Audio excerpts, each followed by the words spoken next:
Assalamualaikum warahmatullahi wabarakatuh. Perkenalkan, nama saya Kelvin Musendrawan dari Prodi Ilmu Komunikasi kelas A. Dan di sini saya akan menjelaskan tentang 5 poin bahasa Indonesia dari bab 1 sampai bab 5 untuk memenuhi nilai UTS saya. Bab pertama, hakikat bahasa Indonesia. Bahasa Indonesia telah mengalami banyak perubahan dari aspek kebahasaan. Kedudukan bahasa Indonesia adalah sebagai bahasa nasional dan bahasa resmi negara. Fungsi bahasa Indonesia ditinjau secara umum. Yang pertama, fungsi ekspresi dalam bahasa. Yang kedua, fungsi komunikasi dalam bahasa. Yang ketiga, fungsi adaptasi atau posisi bahasa Indonesia. Yang keempat, fungsi kontrol sosial. Kedudukan posisi bahasa Indonesia. Yang pertama, fungsi bahasa persatuan. Yang kedua, fungsi bahasa negara. Yang ketiga, fungsi bahasa nasional. Dan yang terakhir, fungsi bahasa baku. Variasi bahasa. Yang pertama, variasi lisan dan tulisan. Yang kedua, variasi bahasa resmi dan tak resmi. Yang ketiga, variasi bahasa dialektal. Yang keempat, variasi bahasa kaum terpelajar. Yang kelima, variasi bahasa bidang khusus. Yang keenam, variasi bahasa baku dan tidak baku. Yang ketujuh, variasi baku tulis dan baku lisan. Dan yang terakhir, bahasa Indonesia yang baik dan benar. Bab kedua, ejaan yang disempurnakan. Ejaan yang pernah berlaku di Indonesia antara lain: yang pertama, ejaan Van Ophuijsen tahun 1901. Yang kedua, ejaan Suswandi 19 Maret tahun 1947. Yang ketiga, ejaan Melindo tahun 1959. Yang keempat, ejaan bahasa Indonesia yang disempurnakan tanggal 16 Agustus tahun 1972. Komponen ejaan. Pertama, pemakaian huruf, abjad, vokal, konsonan, diftong, gabungan konsonan, kapital, miring, dan tebal. Yang kedua, abjad dari A sampai Z. Yang ketiga, vokal A, I, U, E, O. Yang keempat, konsonan, sisa dari huruf vokal. Yang kelima, diftong AI, AU, OI. Yang terakhir, gabungan huruf konsonan KH, NG, NY, dan SY. Bab 3, kata dan istilah.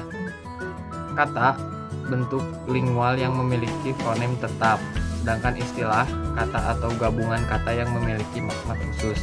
Sumber kata. Yang pertama dari bahasa Melayu, yang kedua dari bahasa Serumpun, yang ketiga dari bahasa Sanskerta, yang keempat dari bahasa asing, yang kelima dari bahasa Arab, Tamil, dan Parsi, yang keenam dari bahasa Belanda, Inggris, dan Portugis, dan yang terakhir dari bahasa Cina, Latin, dan Italia. Ada 3 sumber pengambilan dengan urutan prioritas adalah sebagai berikut. Yang pertama, bahasa Indonesia atau Melayu. Yang kedua, bahasa-bahasa daerah atau serumpunan. Dan yang ketiga, bahasa asing. Diksi adalah pilihan kata dalam tulisan yang berguna untuk memberi makna sesuai dengan keinginan penulis. Syarat diksi: tepat, benar, lazim.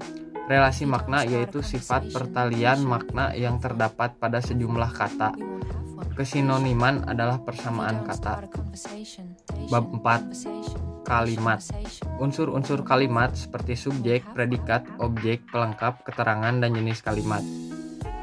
Kalimat tunggal dan kalimat majemuk. Kalimat tunggal adalah kalimat yang terdiri atas satu klausa. Kalimat ini hanya mempunyai satu subjek dan satu predikat. Kalimat majemuk adalah kalimat yang terdiri atas 2 klausa atau lebih. Sedangkan kalimat majemuk kompleks adalah kalimat yang terdiri dari beberapa klausa, ada yang berhubungan secara setara atau koordinatif, dan bertingkat atau subordinatif. Kalimat lengkap dan tidak lengkap. Kalimat lengkap adalah kalimat yang mengandung klausa lengkap, terdiri atas unsur subjek dan predikat. Bahkan ada unsur objek, pelengkap, dan keterangan jika predikat menghendaki kehadirannya. Kalimat inversi dan kalimat permutasi. Kalimat inversi adalah kalimat yang mengharuskan predikat mendahului subjek atau berpola predikat lalu subjek. Kalimat ini mengisyaratkan subjek tak terdefinisi. Kalimat permutasi adalah kalimat yang berpola terbalik, yaitu predikat lalu subjek atau predikat, objek, lalu subjek. Berbeda dengan inversi, permutasi tidak mengharuskan urutan predikat atau subjek, tetapi hanyalah merupakan salah satu gaya yang dapat dipilih dari urutan yang baku. Kalimat efektif. Kalimat efektif adalah kalimat yang secara tepat mewakili gagasan atau pikiran penulis. Syarat kalimat efektif: yang pertama, kalimat efektif harus gramatikal. Yang kedua, subjek tidak boleh didahului oleh kata depan. Yang ketiga, predikat dan objek tidak diselipi kata lain.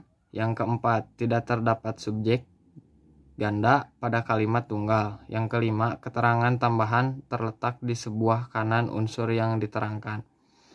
Sekian penjelasan dari saya. Mohon maaf jika ada kesalahan kata atau ucapan. Terima kasih. Wassalamualaikum warahmatullahi wabarakatuh.